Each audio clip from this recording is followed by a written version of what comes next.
Shalom, good afternoon from Jerusalem, Israel. This is Mr. Lowell Joseph Gallen, founder of the Root and Branch Association Limited, established in the United States of God of Israel, bless America, in New York State in 1981, now celebrating our 43rd year. Today is Wednesday, July 3rd, 2024 in the Gregorian calendar, and it is the 27th day of the third Israelite Hebrew month of Sivan in the Hebrew Israelite calendar year 5784. Welcome to episode 114 of our weekly Root and Branch Association Torah Fellowship seminars, which are part of our Root and Branch Association Limited Fifth Israelite Monarchy Henry Dunster College of Jerusalem, Israel Honors Program seminars. Regarding what that means, see the links below. I don't want to take too much time in the introduction. The chairman of our Torah Fellowship and seminar is Rabbi Hanania Weissman of Jerusalem, Israel. Please support Hanania's work, my work. The links will be below. And now, without further ado, let me hand over the mic to Rabbi Weissman. Hanania, it's all yours. Thank you, Lowell. Welcome, everybody. I have an article in my mind that I haven't written yet, but I plan on hopefully doing it soon. And that is basically like a top 10 list. I don't know how many items it's going to be, but essentially a top 10 list of basic Torah principles that if we kept them in mind, we would be protected from the propaganda, the BS, the lies, all the various ways that they're trying to kill us. I mean, when you have, like with COVID, for example, where every little lie that they told, every bit of the research that was falsified or taken out of context, and every bit of propaganda, you have good experts, the people that are on our side, that are going through it meticulously, uncovering all the ways that they are lying to us and falsifying it. And it's very, very important, telling us, giving us every study and dissecting everything. And it's really, really good. But the problem is that while you finish hashing out one lie, they've already told 50 more lies. They've already moved on to the next 50 things. And it's always playing catch up, where they take the first step and then we've got to do massive, massive work to try to uncover those lies and convince people. And they've already gone way past that to the next step. Whereas if we just keep certain principles in mind, we'll be protected up front from literally all the things that they're trying to do to us. And I want to present I've written these in my articles in the past. I've shared them in my show, but I want to just put together some bullet points and basic things like that. And this year is going to be one of those things, because I see that in recent times, the propaganda outlets are pushing not just COVID fears, but West Nile and whooping cough and all kinds of things and all kinds of shots. I'm not going to spend hours and hours researching all these things. There are people that are going to do that, and they'll explain how and why they're lying to us. Everything they're saying is false. You don't need to be an expert to understand at this point that they're lying to you and you shouldn't trust them. So I want to get back to some of the basics. So rather than just lopping off every little twig from the tree, we just pull the whole damn thing out by the roots and it's finished. And we don't have to bother with them anymore. So one of these ideas, one of these very basic points of Torah that needs to be shared comes from the Gemara in Avodah Zarah. Daf Chav Zayin Amud Aleph, that's page 27a, and we'll do a little bit from there, and also from Chav Ches Amud Aleph, which is 28a, and we'll see from the Yerushalmi as well. We'll start with the Bavli, and just basic Jewish law and perspective on medicine and doctors. Now, of course, we don't paskin shailas from the Talmud. We have poskim as well, and shailas and truvos, but this outlines at least the basic principles that we should keep in mind. This is the starting point for Jewish law. So the Mishnah says, Misrapin mehen ripuy mamon, avala ripuy nefashos. This is in reference to non-Jewish doctors. We are allowed to heal from them, to get healing from them, monetary healing. We'll see what that means in a moment, but not healing of the body. The ain mistaprin mehen b'chol makom, and we are not allowed to get a haircut from them in any place. Divri Rabbi Meir. These are the words of Rabbi Meir. V'chachamim omrim, and the sages say, in reference to a haircut, you are allowed to get a haircut from them in a public place, but not privately. Okay? What's the reason? So Rashi explains about the haircuts. Even in the roads of the public areas, this is according to Rabbi Meir, who is stringent. He says, even in the public square, in the public roads, you should not go to a non-Jewish barber as a Jew, even though people are going back and forth constantly. Shema yachtov tzavara b'tar, lest he cut off your head with a razor. There was a clear and present danger of getting a haircut from a Gentile. We know how deep-rooted the hatred of the Jew is. Not, of course, in every Gentile in all places at all times, but this is a realistic concern that your neighborhood barber may try to kill you. He may say, oops, my hand slipped, and then you're dead. So Rabbi Meir says, even in a public place, he could cover up his intent to kill you as claiming it was an accident. And the sages say, no, in a public place, he wouldn't be so brazen to do that. But in a private place, he might try to get away with it. So this is just a perspective we have in general about the concern that you should not put your body into the hands of a Gentile in a sensitive way. Or they're getting a haircut, going to a Gentile doctor, because there is a reasonable concern that he may try to harm you. That's the Mishnah. So now see what the Talmud says to elaborate on this. My ripui mamon, umay ripui nefashos. What does it mean when it says monetary healing and healing of the body? So Elaim, if you're going to say this is the first possibility, ripui mamon bischar. The ripui mamon, monetary healing, means that you're paying the doctor.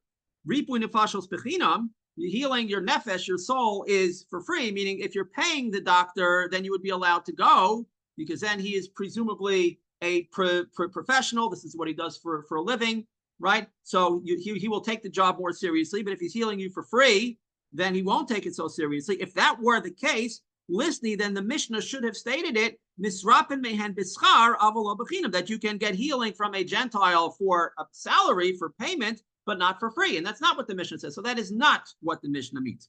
Ella, rather, let's say, ripui mamon davar she'ein bo sakana, monetary healing, which would be allowed, is referring to something that is not dangerous, right? You have a small injury, you sprain your ankle, you go to the doctor, your life is not in danger from it. So that would be allowed. There's less of a concern that the doctor is going to try to kill you. It's less sensitive.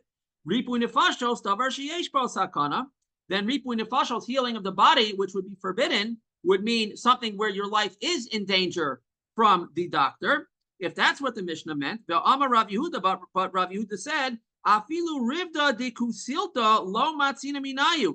Even the small incision that they make for bloodletting, which was a very common practice back then, even that small incision, like you're drawing blood, we would not heal from them. Even that tiny little thing, which is standard, that every doctor knows how to do, it's a common practice, it's not very dangerous, even that we don't trust them. Now, the post-game go into this in detail. Do we hold like this opinion or not? Are we so stringent that even such a minor procedure we wouldn't trust them? I mean, obviously today we do go to Gentile doctors, and there are reasons for that, which we'll get to shortly. But Rav Yehuda says even a relatively minor thing where your life is not in danger, we don't trust them. So that's not what the Mishnah can mean.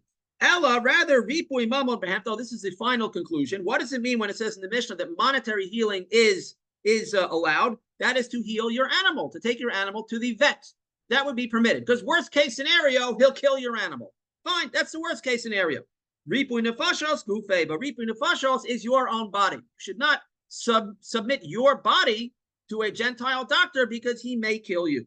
V'hainu dam Rav Yehuda, and this would fit with what Rav Yehuda said. Afilu rivda de kusilto lo matzina minayu, that even the small incision for bloodletting, we would not go to a Gentile doctor for healing. Okay, now again, there's a lot to be spoken about this. There's a lot that's been written about this. We're not going to go into all the details, okay? But I'm just giving you a general perspective, the starting point for any discussion in Jewish law about going to Gentile doctors, and the Jewish doctors who are trained and work for the Gentile doctors, I would say fall into the same category, is that we don't trust them, that we are concerned. Again, that doesn't mean we never go to Gentile doctors, but this is a starting point. So all the people who simply quote a pasuk from the Torah, "V'rapo yirape," go to the doctor and he shall heal you, which seems to be a blank check. All doctors, all cases, just trust all the experts all time. We don't suspect anybody of any wrongdoing ever, are lying to you. Because the starting point is that we are suspicious more often than not. Now, this can be qualified, this can be limited, but the starting point is that we are more suspicious and not less suspicious. That everybody agrees with. The question is, how far do you qualify it? In what cases are we not so concerned? But the starting point is, all things being equal, we are more suspicious and not less suspicious. That's the starting point. Okay, next. Amar Rav Chisda, Amar Mar Ukva. Rav Chisda said in the name of Mar Ukva, Avolim Amarlo Samploni Yaferlo. Here's one of the ways we're going to qualify it. If, however, the doctor says this drug, this medicine is good for you, Samploni Ralo, this medicine is bad for you, mutter, that would be allowed. Meaning the doctor is not actually treating you. He's not doing surgery. He's simply giving you medical advice. He's saying this drug is good for you and this drug is not for you. That would be allowed to go to a Gentile doctor. Why? Savar, because the doctor, let's say the Gentile doctor really is an anti-Semite and he wants to kill you. But he will think in the back of his mind, Shiuli Mashulo, He's simply asking me a question. He's asking me a general question. Just as he's asking me, he'll ask another doctor the same question, meaning he'll go for a second opinion, meaning it's understood. Everybody understood. Everybody understands. You don't just go to your quote unquote expert doctor and that's the end of the conversation. You do research like we talked about last week. It's expected that every person, when he goes to a doctor, the doctor will say, take this medicine, don't take that medicine. You will take notes and you will research it and you will ask around further. You'll find out more about it. So therefore, the doctor, the Gentile, even if he wants to kill you, is not going to seize on that as an opportunity to give you bad advice on purpose, because he naturally assumes that you're going to keep on asking other people and doing more research. And therefore, it's not worth it for him to harm his good name by giving you bad medical advice. So you are allowed to ask a Gentile doctor. And also, again, it tells you that you should always go for second opinions, because that's the way of the world. That's the way the world should be. Okay? So Gemara continues. That just as you're asking him, you'll ask other people. And therefore, the Gentile will think to himself, I'm going to harm my name. Word will get out that I told this Jew to take a medicine that's really a poison. Everybody will find out that I said it, and then I'm out of business. So he will not give you bad medical advice. So that would be allowed. Okay, now we're going to skip the next page, or so this gets into going to idolatrous doctors. Very interesting stuff. Maybe we'll do it sometime, but I want to be razor focused on a few points today. So we're going to skip now, like I said before, to Chavches Amud Aleph 28a. And one of the things we're skipping is a story with Rabbi Yochanan, who went to a Roman matron for medical advice. He had a problem with his eye, and she gave him a treatment, an ointment that only she knew about. She was an expert in this area, and it healed him, and it worked. Okay, so now the Gemara is going to question why he did this. Okay, the Rabbi Yochanan, how could Rabbi Yochanan have done this? He went to a Gentile woman for medical advice. How could he have done this? The Amar Rabba Bar Bar Chana, Rabbi Yochanan, but Rabba Bar Bar Chana said in the name of the same Rabbi Yochanan, Kol Makkah shemachalel aleh as a Shabbos ain mis rapin mehen. Any injury, any wound, which is so serious that you would violate Shabbos to treat it. Meaning, if a person has a very minor medical problem on Shabbos, you don't go to the hospital, you wait till Shabbos is over. But if your life is in possible danger, then you do violate Shabbos. So any injury, usually an internal injury, that is serious enough that you would violate Shabbos, you are not allowed to go to a Gentile for, meaning that crosses the line of what's called serious enough that he may try to harm you. So how could Rabbi Yochanan have gone? An eye injury was an internal injury. That was considered to be very serious. How could he have gone to this Gentile woman for medical advice? She actually gave him the drugs to use. So the Gemara answers, and this is another principle, Adam Choshev Shani, an important person is different. Now, this is not to be understood the way our quote-unquote leaders understand it, meaning there's rules for the peasants during COVID, you have to wear the mask and lockdown, but we're so important that we're able to go to the beauty parlor because we're very important people. That's not what it means. It means that he was such an outstanding, well-known person that this Gentile woman would have been scared to harm him, okay? It wasn't worth her time to try to kill an ordinary Jew. Maybe she would have done it. Maybe we wouldn't trust her. But a very outstanding, important person, she would not have dared to try to harm him. So this is an important principle to keep in mind as well. This is another way that we qualify it. Somebody who is known to be very, very important, a public figure, the Gentile doctors will be less likely to kill him because it's more likely to cause problems for them. Okay, but the Gemara questions this. But Rabbi Avo was also a very outstanding rabbi. V'ramale Yaakov mina sama ashake, and Yaakov the heretic. This was a Jew, but he was an apostate, and he was also a doctor. Put a drug on his thigh. I guess he had a thigh injury, and he put some kind of an ointment or a drug on it. The Ilo Rabbi Ami v'Rabbi Asi, and if not for Rabbi Ami and Rabbi Asi, the lachachu l'shake, that they licked the medicine off of his thigh. It was starting to percolate and simmer and get deeper into the wound and make him much worse. So they literally licked out, they sucked out the poison. Paske l'shake, he would have had to have his leg amputated. So how could Rabbi Avo have gone to this heretic? He was a Jew, this Yaakov, the Min, the apostate. Now, how could Rabbi Avo, even though he was a very important person, Rashi explains he was close to the government. In fact, he was close to the government. He was very outstanding. So how could he have gone to this person? And this person, in fact, tried to kill him. So the principle we just had with Rabbi Yochanan is if you're a very important person and you're close to the government, the doctor will not try to kill you. And yet here we had a doctor that tried to kill Rabbi Avo, or at least seriously harm him. Okay, so Paske L'Shake, it says, so the Gemara says, did Rabbi Yochanan Rofe Mumchahava? Why was it okay in the case of Rabbi Yochanan to go to the Roman matron? Because she was an expert. Okay, now again, you'll see many times in Jewish law that there's a difference between an ordinary doctor and an expert doctor. There's two facets to being an expert doctor. One of them is that he has a very, very good name to the public, which he's not. He's a world famous doctor. Everybody knows he's the best doctor in town. We're not talking about somebody who runs an organization. We're talking about somebody like the Rambam, who's well known to be a really good healer. We're not talking about somebody who has a lot of papers on his wall, but he is known to be a very good healer. He has a very good name, which he's not going to try to harm. And also he has expertise. He is an expert doctor. He really knows what he's doing. He has an outstanding track record. So therefore, he's not going to harm that.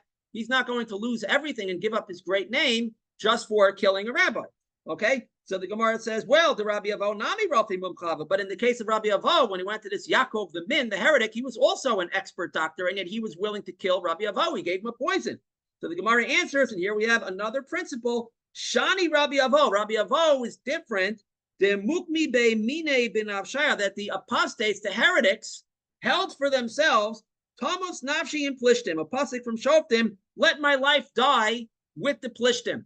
This was said by Shimshon. Shimshon, who was always at war with the Plishtim, then they blinded him, and his last act was taking himself down with a whole bunch of Plishtim with him. He killed more of them in his death than he did during his life. Okay? He had such a deep-seated war and hatred with the Plishtim that he was willing to give up everything, give up whatever was left of his life to take them down with him. Okay? There's different levels of hatred. Just like there's different types of doctors, there's different levels of hatred. Not every anti-Semite hates the Jews exactly the same way.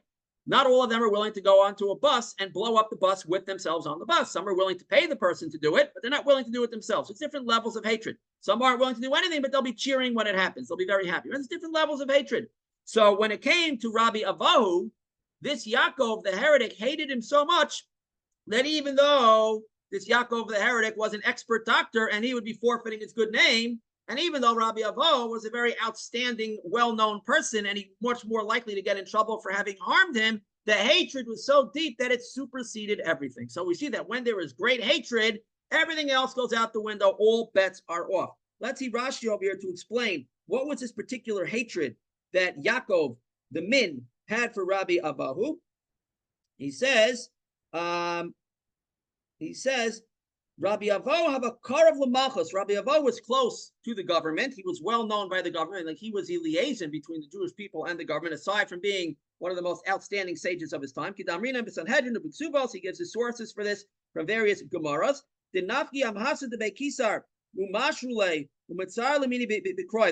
even the maidservants of the house of the Caesar went out to greet Rabbi Avo. They all had great respect for him. Okay. And Rabbi Avo would go and argue with the heretics in the king's court, in the court of the Caesar. So he had the Jewish experts who were against the Torah, quote unquote experts, the heretics, and you had the great rabbis, and they would have arguments in front of the king. The king would want to hash it all out in front of them. So Rabbi Avo would always wipe the floor with the heretics. He embarrassed them in the presence of the king and caused them great trouble. And therefore, the heretics had a great hatred for Rabbi Avo. He was the rabbi who knew how to answer all of their false claims about the Torah. So they had it in for him. They were willing to give up everything just for the opportunity to kill Rabbi Avo. So you see from here, we'll end the Gemara from the Bavli. We'll go to the Yerushalmi. Now you see a few principles over here. The most recent one being that when there is a great hatred, a clear vested interest in killing people, it doesn't matter if the doctor is an expert. It doesn't matter if he may be forfeiting his medical license, his good name, his money, etc. They will be willing to do anything. So you have to be very careful about this. Now let's see the parallel Gemara in the Yerushalmi of Avodah Zarah. This is from, in this edition, which is the Oz Vehadar edition, very nice edition. This is on Ches Amud Beis, which is 8b. But in the standard editions, it starts on 9b. So if you want to look it up, and I always encourage you to do so, you can find it accordingly. It starts on 9b and goes to 10a. So the Mishnah is word for word the same. Okay, and about we'll just read it again because it's just a few lines. You can heal from a Gentile doctor. Monetary healing, which we explained before, refers to your animal, to your property, but not your own life. The aim is Rav Meir says you cannot get a haircut from a Gentile in any place, even in public. The sages say the sages say in public areas you are allowed to get a haircut, but not privately. Okay, now we see a very interesting story. First, we have a rule. Rabbi Yaakov Bar Zavdi b'shem Rabbi Avo. Rabbi Yaakov Bar Zavdi said in the name of Rabbi Avo, the same one we were just talking about, Ripui mamon behemto, ripui nefashos begufo. Okay, so in the Bavli, we had a back and forth trying to understand what the Mishnah says. The Yerushalmi comes straight out with the conclusion and tells you the definition of ripui mamon, monetary healing, is referring to your animal, and healing of the nefesh, of the life, of the soul, is referring to your body. That would not be allowed, except, of course, as we will qualify it.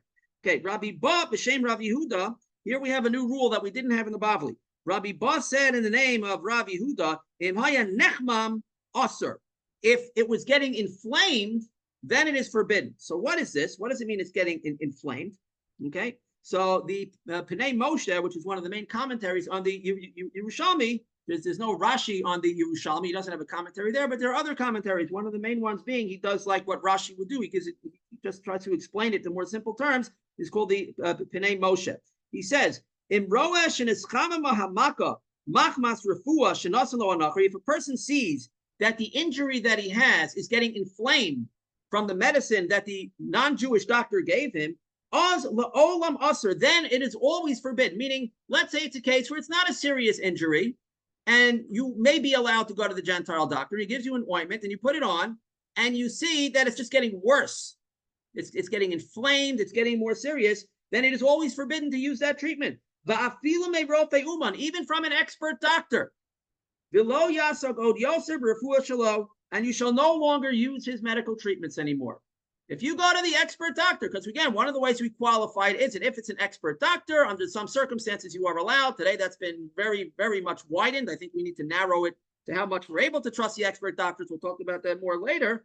Okay, but he says, even if you're going to an expert doctor who has a greater level of trust, he makes his livelihood from this. He's known to be an expert doctor. He's not going to want to sabotage his good name and his whole practice. But if he gives you a medicine and you see it's hurting you, you're not allowed to continue taking it or to go back to that doctor. He's lost his good name as far as you are concerned, as we will see further. So let's see. Kehada Rabbi Ami, Salak and Rabbi Yudan Nisia Lechamsa Degrar, like what happened once with Rabbi Ami, who went with Rabbi Yehuda Hanasi, the prince, to Chamsa of Grar, the name of a place. Laka be'etzba'e. So Rabbi Yehuda Hanasi hurt his finger, minor injury, but he needed medical treatment. Yavale Isfalni. He put on it a wrap, a bandage with a medicine. The Pnei Moshe, the commentaries explained that he went to a Gentile doctor and he said, put this ointment on a bandage and wrap the bandage around your finger. So he put it on. He saw that it was getting inflamed. The Pnei Moshe says it was going down deeper. The wound was getting worse. It was getting inflamed. It was getting the ointment was making the injury much worse. Vikalman, he ripped off the bandage. He ripped off the bandage. Right? I mean, that's what we would think any sensible person would do, right? If you see somebody taking a shot and he drops dead, we would assume there's probably some association between what he just did to himself and what happened to him. You don't need a million studies to examine this. If you see with your own eyes that you're taking a medical treatment and it's making the problem worse, you stop taking the treatment. You rip off the bandage, right? Shouldn't be an idiot, right? Today, they tell you to be an idiot, that you're the idiot if you do what's good for you. You shouldn't trust what you see and what you feel, right? He went to an expert doctor, put on the bandage, and the wound's getting worse. Well, get that medicine off. It's not working for me. So now the Gemara is going to question him. Listen to this. But didn't he hear what Rabbi Yaakov bar Rabbi Acha said in the name of Rabbi Yochanan? That if he's an expert doctor, you are allowed to go to him, right? What does that mean? So the Pnei Moshe explains, why didn't he trust that this Gentile doctor was an expert? What is his right to rip off the bandage? He went to the doctor. The doctor gave him a medicine. The medicine seems to be hurting him and not helping him, but this is an expert doctor. You have to trust the expert. He told you it's good for you.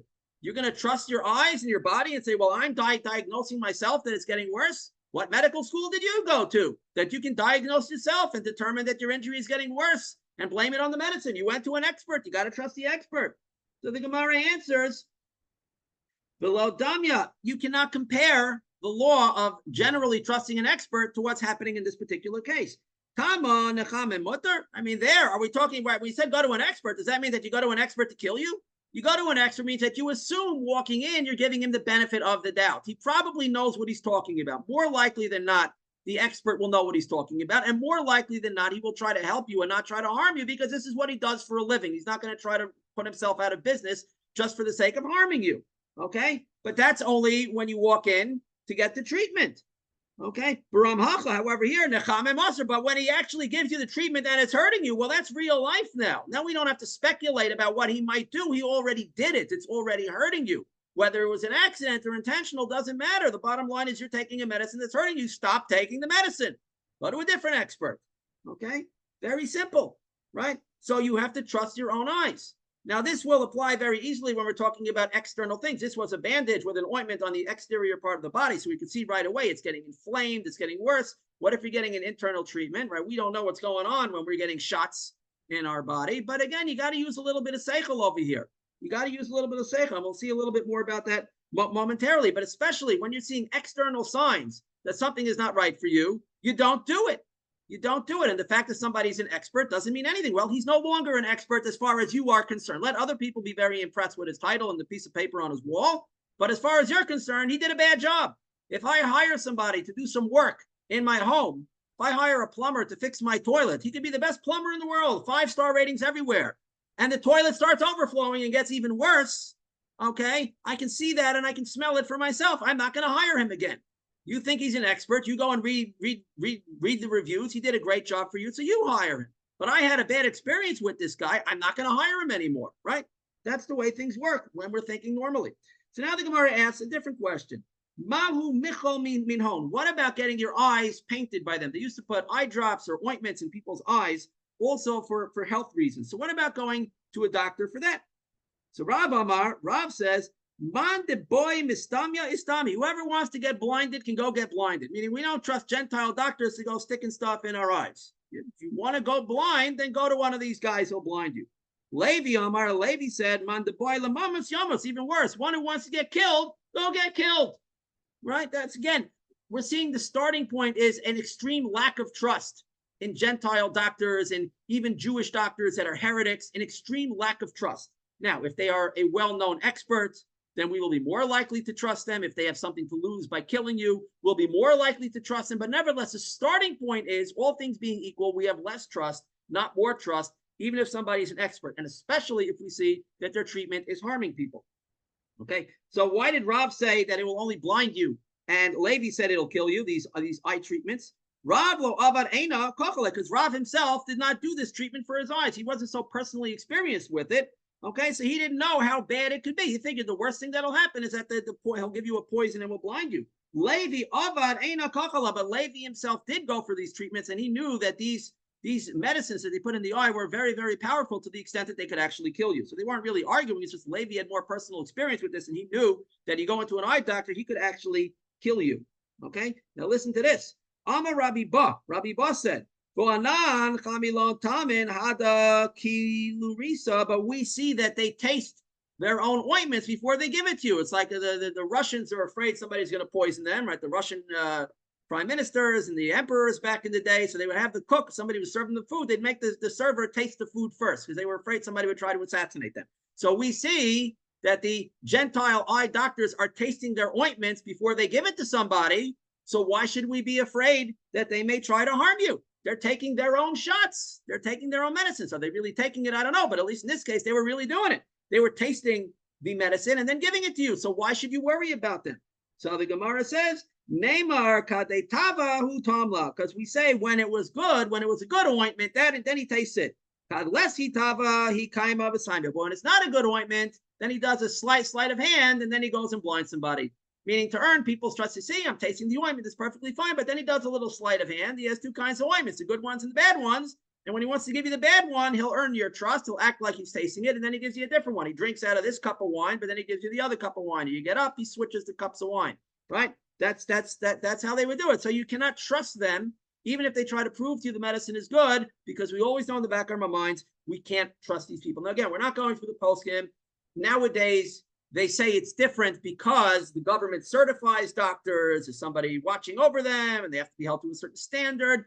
Well, that may have been true at certain times, but certainly today, where a doctor is dafka going to lose his good name by giving you the good treatments, by going against the establishment, by doing what he knows is right, by getting educated and not just blindly reading the memos from the health ministry, that's what's going to be bad for the doctor. Then things have been switched around, right? We have to trust the doctors less dafka when they're following the orders. When is a doctor going to lose his good name today? When he helps you or when he harms you? So in the olden days, if a doctor harmed you, he would lose his good name. He would get in trouble with the government. Today, the good doctors are the ones getting in trouble with the government. The ones that are actually trying to help you are the ones getting in trouble. There's a financial vested interest in the doctor, dafka, to harm people and look the other way. So we cannot trust the rules that we've had in modern times. Everything has been changed. The people certifying the doctors themselves are evil and trying to kill us. So we have to be more skeptical. Again, there are good doctors, but we have to keep certain principles in mind, is that generally, unless we know the doctor is a God-fearing Jew, if he's either a Gentile or he's a heretic Jew, we are suspicious. If he's an expert doctor, there's more room to trust him. If he has a good track record, more room to trust him. If he has something to lose, there's more room to trust him. However, if the whole system has been corrupted and overtaken, and the people who call themselves experts are not even experts anyway, they don't really know what they're talking about. They're just following protocols, but they themselves don't really know. They don't have actual knowledge. They're just following a recipe. So the experts aren't really experts. The bad doctors are not the ones that have something to lose. It's the good doctors that have something to lose. So we have to adjust the fear index accordingly. Okay, let's do one more small piece of Gemara from the Yerushalmi. This is about risk assessment, but it ties into the conversation we're having very, very well. This is from, again, this edition in Avodah Zarah. This is Daf Yud Aleph Amud Aleph 11a in the Yerushalmi. In the standard edition, it would be Yud Beis Amud Aleph. That would be 12a. So in my page, it's the very bottom of the page. This is about risk assessment. The Gemara here is talking about when people lived in environments where there were snakes around, poisonous snakes, and they left water uncovered, and it was out of view. Like, let's say you had a bottle of water uncovered, and then you went to sleep. You woke up in the morning, you would not be allowed to drink that water because we were afraid that a snake drank out of it in the middle of the night and poisoned it. Okay, that's what it's talking about. Today, of course, if you live in an environment where there are snakes, then this law still applies. The law hasn't changed. But again, where you're getting bottled water out of the sink, you don't have snakes around you anymore, then we don't worry about such things. However, the principle does still apply. So this is what the Gemara here is talking about. So people were very wanted to poo-poo it. We're not so worried about this. And they would ask a question, do we really have to worry about this water? So Amar Rabbi Yanai says, in kata shichar, bin Oved Mar Gali. If you profit, then you're profiting a very small amount, but if you're losing, you're losing a lot. So let's see how the Pnei Moshe explains this.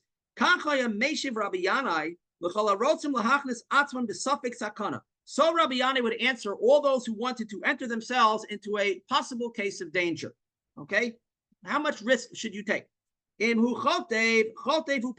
he is chopping wood, he's chopping some ashes. He'll be able to make a barbecue. What's he really getting? He's chopping some wood. He'll be able to have some coal. That's really all he's getting. Meaning, if you drink the water and nothing happens to you, you gamble, you roll the dice and say, maybe the snake didn't poison it. Maybe there was no snake in my house that night. So what have you gained? You've gained a cup of water, right? You've gained a very small profit. But if you're losing on the bet, you're playing Russian roulette. Like people say, I took the vaccine and nothing happened to me. First of all, I dearly hope so. We don't know what really happened to you. Maybe you didn't die, but God knows what you did to yourself. But maybe, in fact, nothing happened to you. So you played a game of Russian roulette and you happen to win. It doesn't mean it's safe, okay? If you lose the gamble, you're losing a pearl. So would you take a bet, a very expensive bet, where if you win, you're winning $1, but if you lose, you're losing $1 million? No, obviously not. The risk reward ratio here doesn't make any sense. So by drinking the cup of water, yeah, maybe nothing will happen to you, but there's a reasonable concern that it might be poison. The most you have to gain is a cup of water, and the most you have to lose is everything. Not worth it. Klomar, meaning to say, Ma'yala biyada, what are you going to gain from this? But why should this person, for some foolish idea, for something small, enter himself into a possibility of losing his life? And I would say that this applies to people taking the shots. Even the COVID shots, according to the way the establishment marketed it. What's the best case scenario if you take the shot? Your odds of getting a serious case of COVID goes from 99.994 that nothing will happen to 99.992 nothing will happen, right? 99.996 nothing will happen. Very small move of the needle either way, whether you take the shot or not, right? Very small benefit in taking the shot. They scare you and say, well, this person didn't take the shot and he killed grandma and he died too. Right? They tell you the story, but what are the percentages? What are the odds? Very, very slight difference. For the average person, it'll make a very slight difference. For children, it would make no difference, right? No difference at all. Very little to gain. What do you have to lose? possible side effects. Everything has side effects. You have to lose everything. It's not a good bet. Not a good bet. Doesn't make any sense. They would, of course, flip it around and say, well, what if you get COVID? But again, what are the odds? According to their way of thinking, even according to the numbers that they were giving you, the benefit was very, very slight, and the risk was everything. So it doesn't make sense to drink that water. Next lesson. Rabbi Yonasan ki have a barnach sho'ilei, when a person would ask him about drinking this water that may have been exposed to a snake, Amar le, he said to him, Arva de nafshach ana, am I the guarantor of your soul, your life? You want to kill yourself? Kill yourself. Like Robin Levy when it came to the eye treatments. Am I here to guarantee your life? If you want to take a risk, go take the risk, but I'm not going to tell you to do it. Amar Rabbi Shimon ben Lakish said, Elu leludin zavinas garmach, zavinta garmach b'damim yiseren. If you sold your body to cannibals, the people from a place called Lud, the Ludites, I don't know exactly where this was, but these people were cannibals. If you sold your body to the cannibals, you would have sold your body for a great deal of money. You would have gotten a nice sum for it. Okay, the ko b'daman kalilin. But here you're selling your body for very little. Again, the benefit of drinking the water is very, very slight. The benefit of taking their treatments, of giving in to their scare tactics and taking their treatments is very, very slight at best. Of course, there's really no benefit at all. You're only harming yourself. But even according to their propaganda, it's a very, very slight benefit, and the loss is very great. So no sensible person would do these things. These are the principles that we have from the Gemara that I wanted to share today. I want to do a little bit of medrash, a lot of food for thought here. Please put questions and comments here, and I hope that you'll share this, because this is actual Torah. When the fake rabbis are telling you, oh, you got to go to doctors, you got to trust the experts, you have to understand that it's qualified in Jewish law. Experts have more of a status than amateurs, right? Doctors who have something to lose have a higher status than doctors who have nothing to lose. Yes, but there's a lot to talk about. We don't settle questions of life and death from sound bites, from taking a few words from the Torah, cherry picking out of context. There's a lot to talk about. And the principles that we have here is that we are generally distrustful of Gentile doctors, distrustful of heretics, certainly distrustful of doctors that are themselves not really experts, but call themselves experts. They don't really know anything, but they're just following orders. And especially when they have an incentive to either harm you, or if they harm you, to look the other way, which we know that they do. So you can't trust them anymore. A lot of this is common sense, but nothing is common anymore. There's certainly no sense. And therefore, we have to go back to basics. Now we'll see a little medrash from the Parshas Korach, and this too will tie into what we were talking about. This all comes, I'll read three short teachings from Parsha Yud Ches, which is chapter 18. The first two will come from letter Yud, first one comes from letter Tes, which is 9. The second one comes from letter Yud, which is 10. And the third one comes from Yud Aleph, which is 11. So let's go. Now, this is the last few lines from letter 9, Tes. So this is about Korach and Moshe. When Korach and Moshe, of course, had the big argument. So Moshe was trying to be a peacemaker. He was trying to settle things peacefully with Korach and explain to him how he was not taking all the honor for himself. Everything was coming from Hashem. Hashem told him to appoint his brother, the Kohen Gadol, right, to appoint certain other close relatives to higher positions that Korach felt that he was more deserving of. And Moshe was a very humble man. He wasn't doing anything on his own, and he certainly was not out for his own honor. So he was trying to settle things peacefully with Korach. So what happened? Moshe made some very strong arguments, and now we get to the end of it over here. So, all of these things that the Medrash had previously been talking about, Moshe said to try to appease Korach, to make peace. The Einat Moshe Sheshivu Davar, but we don't find in the Torah that Korach answered him. Moshe gave responses to Korach, and we don't see that Korach answered Moshe. Why? Interesting phrase we have over here. Korach was very wise, very clever in his wickedness. He wasn't just a wicked person, but he was very clever in how he was being wicked.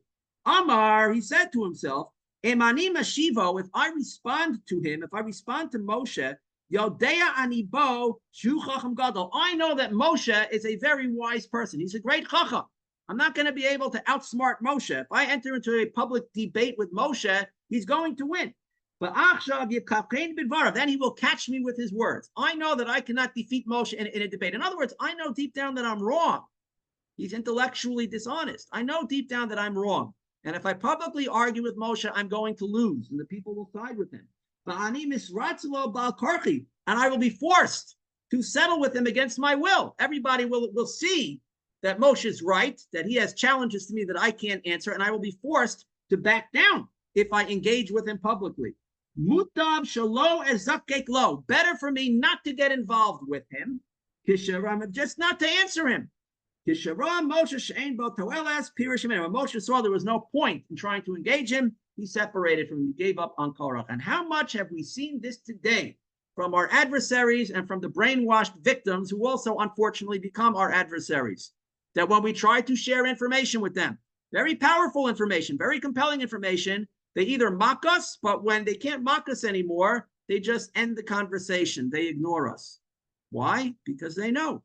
They know that we have really good information. They know they can't answer it. They will be forced, certainly if it's in a public forum, if they actually address what we're saying, instead of just, going around in circles and making side points and things like that, but really getting to the crux of the matter, they're going to lose. They're going to be forced to back down. So they just ignore it. They ignore the information and start trying to catch us on other things. They play games. How much have we seen this? When people have confronted the bad guys on camera. I did this with one of the Erev Rav, and you asked them a question. Did they give you an answer? Did they ever give you an answer? No. They get rid of you. They ignore you. They do the walk of shame. They'll yell at you maybe, but they're not going to address the information that you're giving them. They'll not address the actual substance of what you're saying. They'll attack the character of the person giving you the information. They'll mock it, whatever, but they're not going to get into the substance because they know that if they get into the substance, they're going to be proven wrong. And if it's in a public forum, especially, they'll be forced to back down, and they don't want to back down. They are clever in their wickedness. So what did Moshe do? He saw there's just no point. I'm not going to bother engaging these people anymore. Now, to engage them for the purpose of exposing them is certainly worthwhile. But to engage these people for the purpose of changing their minds, when you see that they are intellectually dishonest, when they're being clever in their wickedness, let them go. There's just no point because they're being wicked. It's not a matter of right and wrong, of truth and falsehood, of becoming educated and more informed. It's a matter of just being clever in wickedness, and you can't deal with such people. That's the first teaching from the Medrash. Next one from letter Yud, which is letter 10.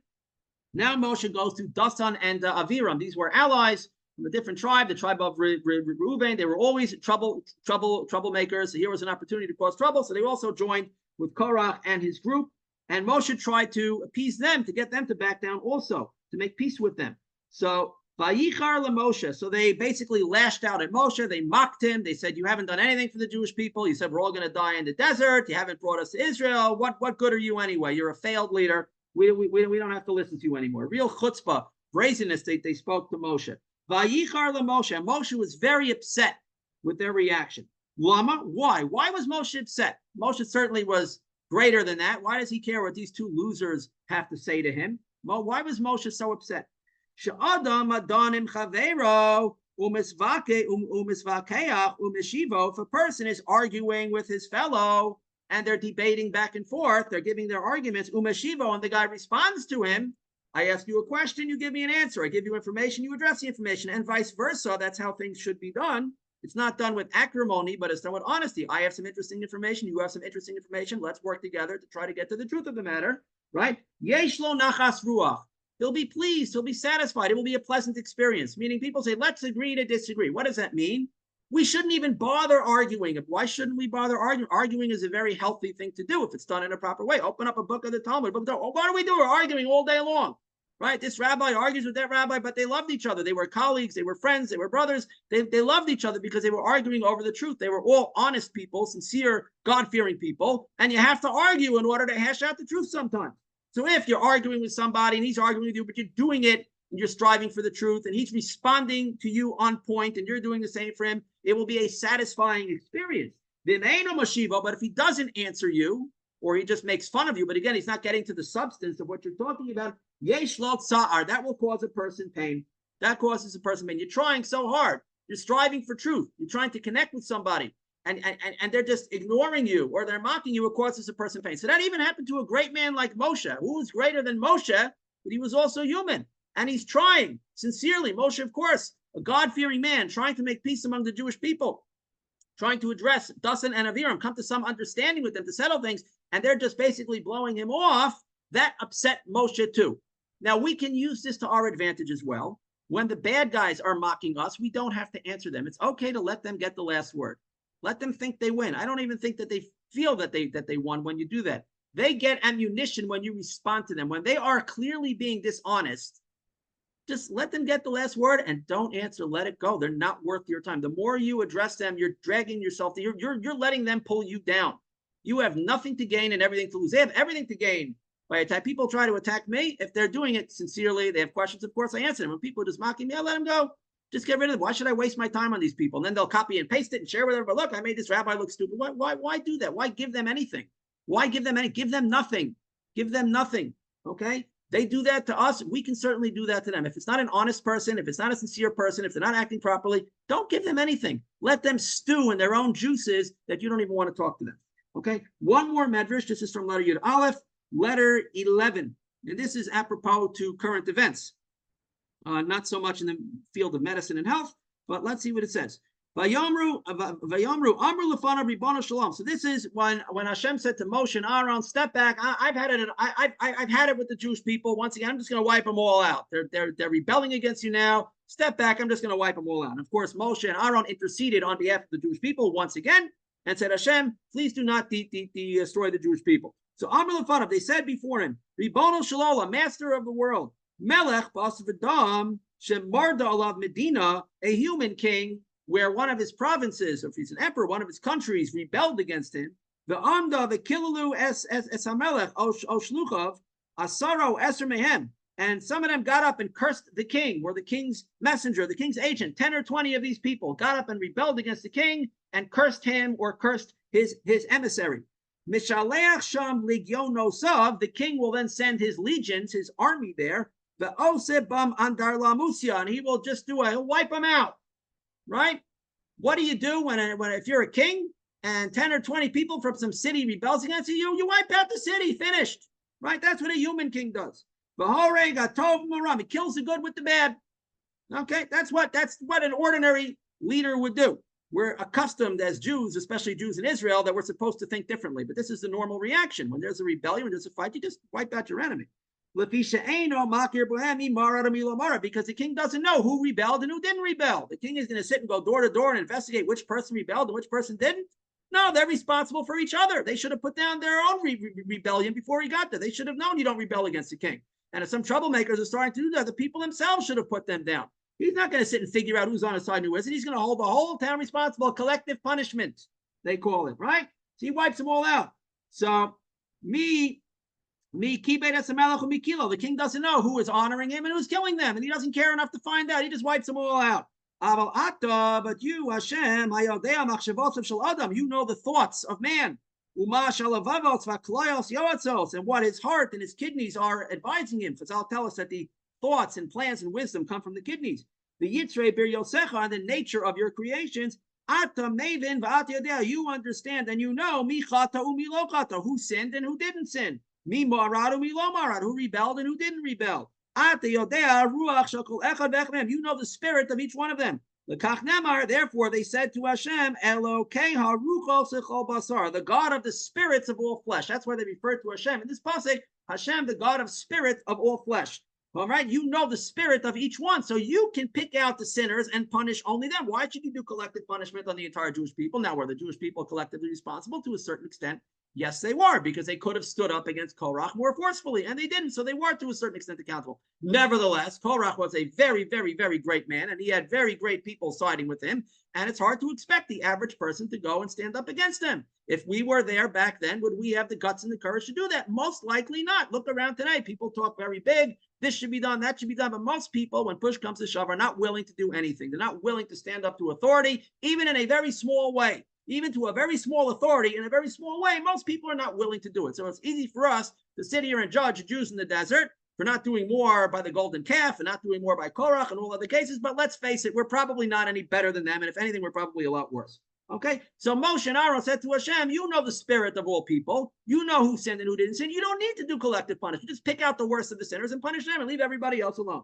So Hashem said to them, Yofa Martam, you have spoken well. I accept your tefillah, I accept your argument. Not that Hashem didn't know this himself, but he wants people to intercede this way. He wants people to daven this way. So Hashem said, you have spoken well. Ani modia michata umilachata. I will make it known who sinned and who didn't sin. And therefore, it was only Korach and his men and those who sided with them that were punished, and not everybody else. Okay, so we see over here in principle, however, that collective punishment, at least in human terms, is in many cases, a proper approach.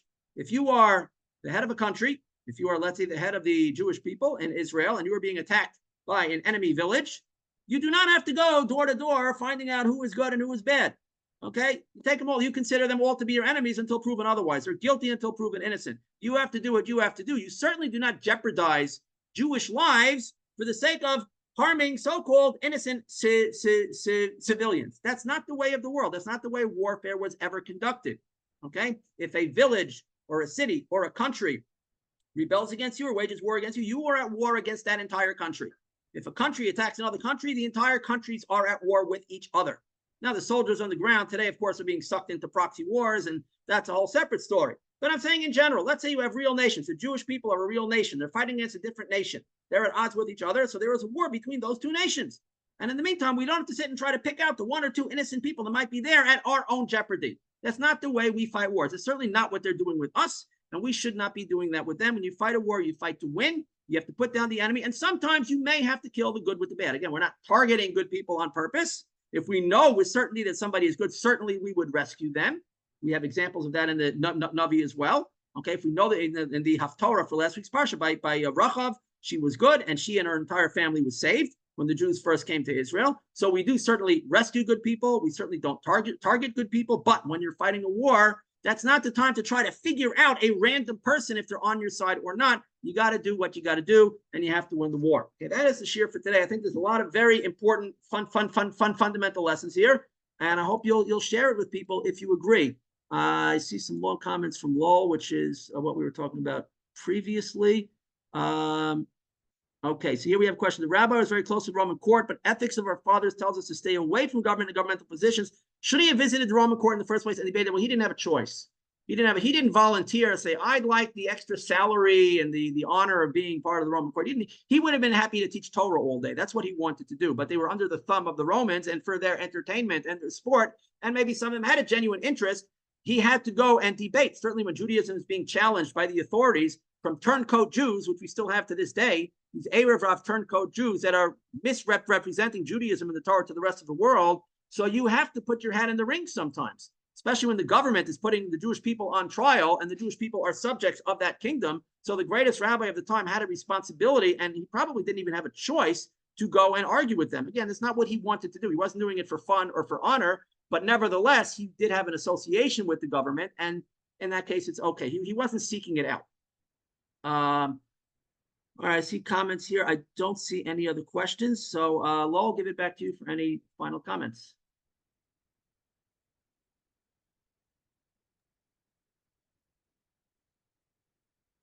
Oh, wait, I do see one other question. I'm sorry. I see a question. Give me one moment. I see a question here from David. I'm sorry, I missed it. I see so many doctors involved in what went on these past years who are Jewish, including one a rabbi. I need to say more, and so many on shul committees, and on and on. One locally I found most helpful is a non-Jewish but spot-on approach to the whole mess of these past years. It seems to go completely against the Gemara saying about who to trust. No, not necessarily. Again, it's saying in general, we don't trust a Gentile doctor with our life, but that depends. That depends. If the Gentile doctor is doing this for a living, and they know what they're talking about, and they're under the watch of a government body that, let's say, is looking out for the average citizen, then we would trust them more often than not. We do. Okay. If the Jewish doctor is corrupt, I mean, even one of the examples we gave in the Gemara was about a Jewish heretic, and he was trying to kill the greatest Jewish rabbi of the time. So we don't judge it strictly based on Jewish or non-Jewish. A Jew can lose his trust, a Gentile can have great trust. But all things being equal, we will be more leery of going to a Gentile doctor unless he has a lot to lose, unless he's an expert, unless he has a great name. Today, unfortunately, almost all the doctors, especially if they're part of the system, cannot be trusted. Then it doesn't even matter anymore, Jewish or Gentile, unless they're truly God-fearing people and have a sense of integrity, and they're actually willing to lose everything for the sake of their patients, as opposed to vice versa, where they're willing to sacrifice their patients for their own well-being. Then, it's a different story, right? Today, we can't trust the average doctor because they're all part of a system, and they have more to lose by doing the right thing, which often means going against the system. We're talking about doctors who are really in private practice. Back then, I think all doctors were in private practice. That changed at some point, where going to the doctor was like going to the local barber, the local plumber, the local tailor. Where is he going to give up his personal livelihood and good name for the sake of harming a Jew? Okay, and the answer was no. This is what he did for a living. He wasn't willing to do it. Today, the doctor is not working for himself. He's working for a hospital. He's working for the state. He's working for the government. He's working for the drug companies. And therefore, you have to view the doctor as one of them. Do you trust the government? Do you trust the drug companies? Certainly not. So if you don't trust them, you don't trust the people that are getting paid by them to give you medicine. And if you are going to at least go to them, you have to research it very, very carefully. That's the point.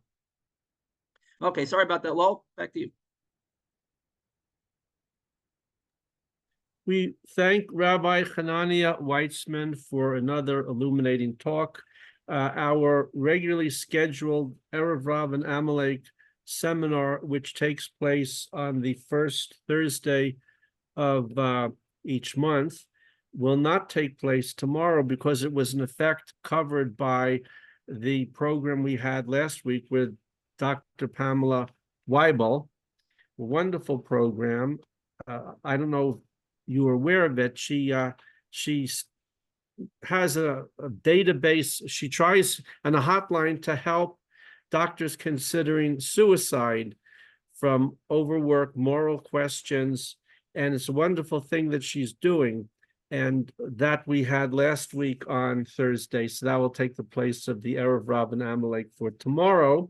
Perhaps later in the month, there'll be a new explosive developments, and we'll reschedule the July seminar later. So we thank our friends participating in the program from Paris, France. All of our programs that are recorded on Rumble, about 35 seminars a month. 2 are weekly, the rest are monthly. Roseanne is yearly, several times during the year. They're all posted to our Rumble channel. And also Hanania's programs are also published on his channel. So we thank Sharon from South Carolina, and Marion from Jerusalem, and Marion from Kent, England, and Lawrence from Kobe, Japan, and David from the land of Israel, and Cynthia from Oklahoma City, and Charlene from South Africa, South Carolina, and Hannah from Paris, France, what's left of it, for joining us today.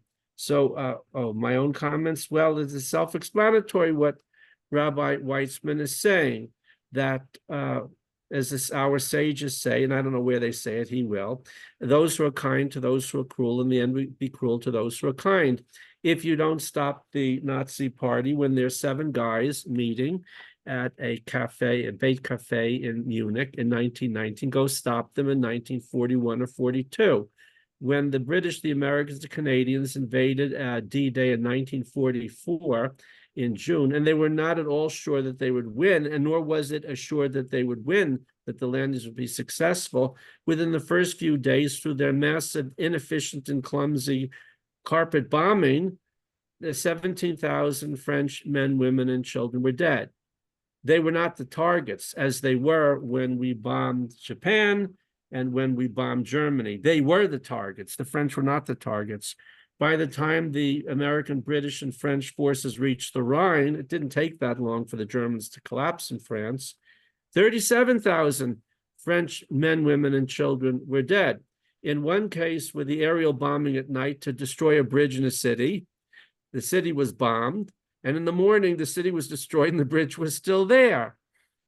So that's a situation where even if we had the most perfectly functioning IDF led by commanders who believed in God and also were functional, not incompetent political hacks and schleps, there's going to be a lot of dead men, women, and children. And that's what happens. I know there's this colonel at West Point, John, what's his last name? Spencer, who an expert in urban warfare, says Israel rewrote the rules of urban warfare. No one in history has done what we did to protect so-called civilians. And that's true. So when it gets to that point, yeah, I'll give you one other example. It was late in the war, 1945, already April. Denmark was still occupied by the Germans. And the RAF sent in a special bomber to blow up Gestapo headquarters in a city. And they misfired and blew up an orphanage or a school next door. And hundreds of Danish boys and girls were killed and injured. The Danes never said to the British, "You're terrible." It was a tragedy. But and that's what happens when evil is allowed to get out of hand. And now we've come to the point where we have to witness the destruction of our own Erev Rav Amalekite occupation regime. They're partners in crime in Hamas and the Philistine chaos. Remember, follow the money. These are all money laundering operations. There's big bucks to be made in the utilities, gas, what all these contracts and all these so-called aid that comes in and then is recycled. There's a lot of people in very high. Don't you break my rice bowl? This is a good deal for me on our side too. Just before we conclude, it was Barry Hamish wrote about it. Was Yossi Ginosar, deputy head of the Shabak, was exposed by Haaretz, running a bank account together with Yasser Arafat, not his real name, in Switzerland to divvy up the proceeds of money coming in. A week later, he died of cancer. Dead men don't talk. So you're talking about the deputy head of the Shirutei Bitachon Klali, the FBI of Israel. The corruption is at the highest level and has to be. That kind of corruption is never for lower down people. It's only a few people at the very top who are involved in it, know about it, benefit from it. The lower people are not even supposed to know about it.